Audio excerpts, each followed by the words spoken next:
Ebintu birimu za mask, sanitizer, face shields, gloves n'ebindi bijwaro byo kutangira COVID-19 nibyo bihibwa y'izuba rya nyamwabazyo abanyashema barukwegitira mu kibiina cyabe cya Sheema Development Association kandi byona bimaziro sente zirukika miliyoni 13. Tumanya government irebye kureta kongani tubye twayongeraho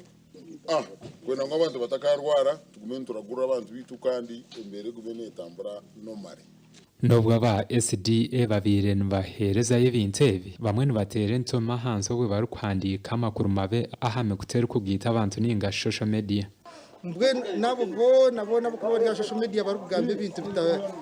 bari ku discouraging abagenzi babo kwereza ntubashaba betera umutima mukama bakwateho bakundo wabo bine binarebera izoba ngo abaryo bakorebe inkurubera kwesi constitution ya Sheema Development Association ninjimanya wabona ndakwesimba mu leadership n'urugabo niterera abantu muranga nabeshengereza mutajwaza SDA omiti y'obwebembezi mutajwaza SDA omiti ya politics. Chairman w'ekibiina cya SDA kandi chairman w'irwaro rya Kitagata Johnson Musinguzi byarabaha asimira abarugero yo kurwanira amagara gabashaho. Eginuburaro health center tu ne savinga eriyo mu town council ya Kitagata kokano rebe ryamheru mwene funa abantu bakorwa ntunga mu biza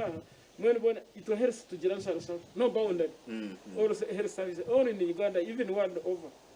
so mwe bari kuiza kandi nibe asigare nawe tubakira n'umuntu nako ibintu tuzakoresha nibwo mwene tuguza miterezo hereza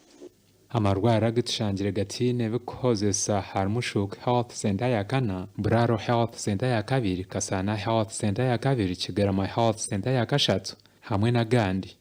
abo kasana twine bwetago ubuherezo ubu abo kwa ahinze kongera umukasana tinkarebere umushobo no ajuri upload mwenye ndakubasima aba SDA because we had no examination gloves in the stores and even face masks they were few.